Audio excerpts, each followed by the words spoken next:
Здравствуйте, друзья! Сегодня я хочу показать вам нашу новинку. Это стяжной ремень для крепления груза с новым, очень интересным механизмом. Чем он отличается от двухкомпонентных ремней? Вот у меня в руках классический двухкомпонентный ремень. Как я вам уже рассказывал, он состоит из двух частей. Ленты с двойным крюком и натяжного механизма с храповиком. А вот это новый ремень. Он состоит из одной части. Ленту теперь не нужно продевать в проем оси натяжного механизма. Это цельная полиэстеровая лента с крюками на концах. А крюки мы соединяем с точками крепления груза в кузове транспортного средства. Рабочая нагрузка этого ремня достаточно хорошая, 1000 деканьютонов. Смотрите, ремень единый, у него два конца с крюками, а посередине вот такой натяжной механизм. Давайте рассмотрим его подробнее. Он состоит как бы из двух частей. Одна часть служит для выбора длины первого конца ленты. Здесь есть скользящий ролик. Он передвигается в пазе корпуса и имеет два положения. Положение скольжения, вот сейчас, и положение фиксации, вот таким образом. Вот сейчас он в положении скольжения. Я беру и вытягиваю конец ремня столько, сколько мне нужно.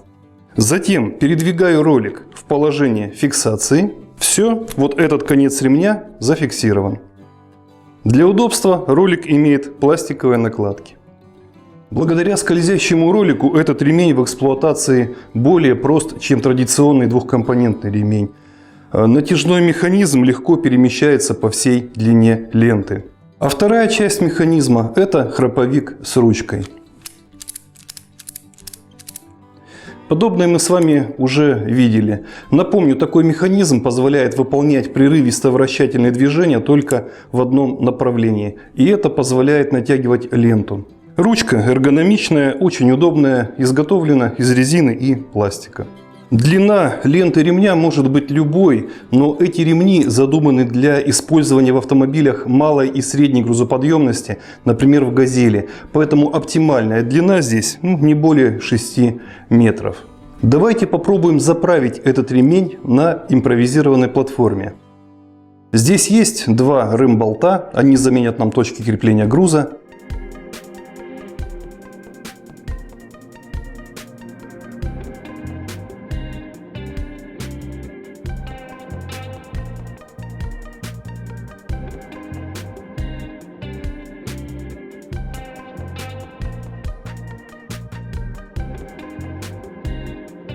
Выбираем нужную длину конца ремня.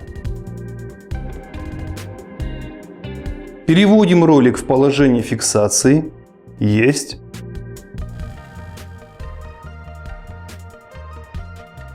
А дальше смотрите, что я делаю. Простым усилием рук я натягиваю ремень и начинаю работать храповым механизмом. Блокирую замок, отпустив ручку до конца. Лишнюю ленту, которая оказалась незадействованной, можно зафиксировать резинкой или липкой лентой. Груз надежно закреплен, можно ехать. Чтобы снять ремень, поднимаем фиксатор и переводим ручку вот в такое положение. Все, ремень свободен. Снимаем его, укладываем в ящик до следующего применения. Он компактен, много места не займет. При соблюдении условий эксплуатации ремень прослужит вам очень долго. Приобрести такой ремень вы можете в компании FixCargo, разместив заказ на сайте. Адрес вы найдете под этим видео. До следующей встречи.